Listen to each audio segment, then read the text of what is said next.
यूसुफ को छोड़कर पाकिस्तान चयन पैनल उपकप्तान के नामांकन के खिलाफ था।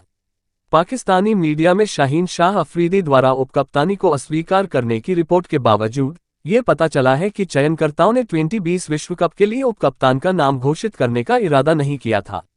टूर्नामेंट के लिए 15 सदस्यीय टीम की घोषणा शुक्रवार को की गई।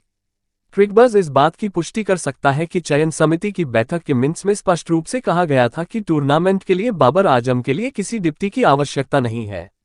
पाकिस्तान क्रिकेट बोर्ड के सूत्रों ने क्रिकबज़ को बताया कि उपकप्तानी के विषय पर कभी चर्चा नहीं हुई और इसलिए किसी को भी इस भूमिका की पेशकश करने का कोई सवाल ही नहीं था।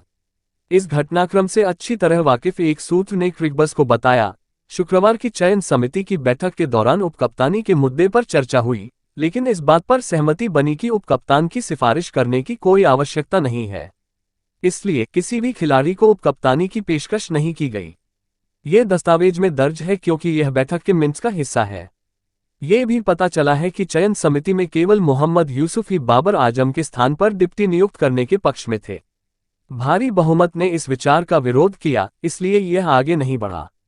अफरीदी और चयन समिति के सदस्य के बीच कोई भी निजी बातचीत समिति के अधिकार क्षेत्र से बाहर होगी।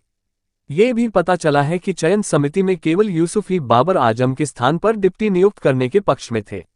भारी बहुमत ने इस विचार का विरोध किया, इसलिए यह आगे नहीं बढ़ा। अगर अफरीदी और चयन समिति के सदस्य के बीच कोई निजी बातचीत हुई थी, तो यह चयन समिति के अधिकार क्षेत्र से बाहर रही होगी। पीसीबी की एक विज्ञप्ति के अनुसार बर्मिंघम में 2 घंटे की चयन समिति की बैठक के बाद शुक्रवार दोपहर को टीम की पुष्टि की गई, जिसमें अब्दुल रज्जाक, असद शफीक, बाबर आजम, बिलाल अफजल, गैरी कर्स्टन, यूसुफ और वहाब रियाज शामिल हुए।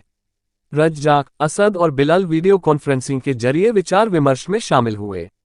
ये स्पष्ट है कि अफरीदी को इस साल की शुरुआत में न्यूजीलैंड में केवल 3 मैचों के बाद ही कप्तानी से हटा दिया गया था, क्योंकि उन्हें नजरअंदाज किए जाने की बदनामी से जूझना पड़ रहा है।